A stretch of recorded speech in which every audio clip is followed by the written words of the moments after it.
大家好，最近影视圈刮起的神话热潮真是一波接一波，那些经典神话角色再度火爆出圈。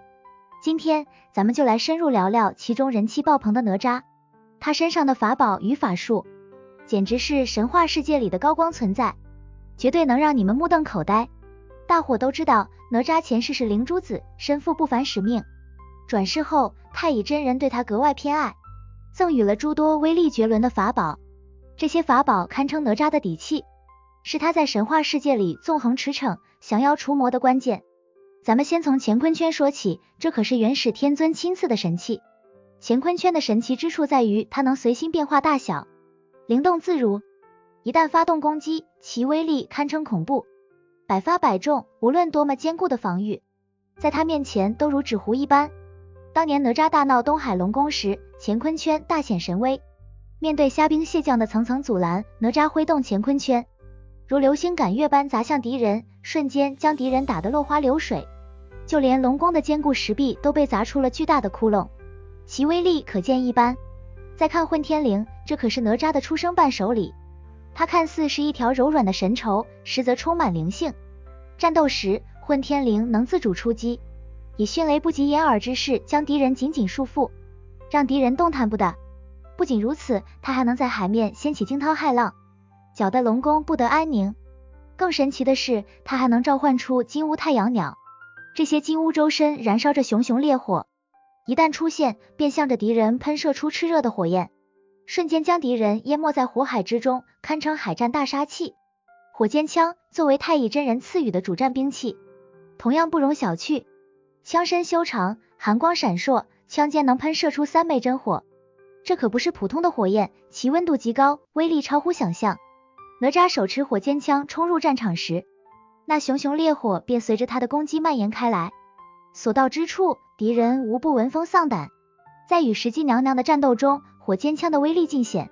，3昧真火将石矶娘娘的洞府烧得通红，石矶娘娘也被这强大的火力逼得节节败退。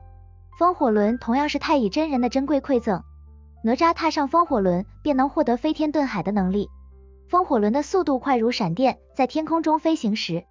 如同一道金色的光芒划过天际，在海洋中穿梭时，又似灵动的鱼儿，轻松自如。更绝的是，风火轮由3昧真火构成，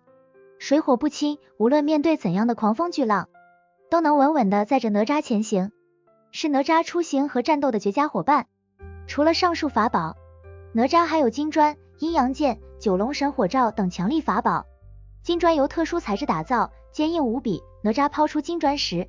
如同发射炮弹，能精准地砸向敌人。阴阳剑双剑合一，阴阳之力相互交融，施展起来威力倍增。九龙神火罩祭出时，9条火龙从中飞出，喷吐着熊熊烈火，将敌人笼罩其中，令敌人无处可逃。这些法宝各具特色，在关键时刻总能发挥奇效。说完法宝，咱们再聊聊哪吒的法术。3头6臂堪称哪吒的招牌法术，施展时哪吒周身光芒一闪，瞬间变出3个脑袋和6条手臂，3个脑袋分别洞察四方，6条手臂各持一件法宝，同时向敌人发起攻击，相当于一个人拥有了6个人的战斗力。敌人面对这样全方位的攻击，往往只有招架之功，毫无还手之力。在与孙悟空的大战中，哪吒施展3头6臂，与孙悟空打得难解难分，双方你来我往，场面十分精彩。在实战中，哪吒还擅长将乾坤圈和混天绫配合使用，远距离时他抛出乾坤圈进行攻击，利用其强大的威力打乱敌人的阵脚，敌人靠近后，混天绫便迅速出击，将敌人紧紧捆绑，让敌人失去行动能力。这一攻一守，一远一近的配合，让敌人防不胜防，插翅难逃。这些法宝和法术不仅仅是哪吒克敌制胜的工具，更是中国神话文化的重要象征。它们代表着正义、勇敢和不屈的精神，是中华民族传统文化的瑰宝。千百年来，哪吒的故事代代相传，激励着无数中华儿女在面对困难和邪恶时，勇敢地挺身而出，用智慧和力量战胜一切。好了，今天关于哪吒武器和法术的分享就到这里。如果你觉得今天的视频对你有所帮助，别忘了点赞、关注和分享哦。你的支持是我最大的动力。感谢大家的观看，我们下期再见。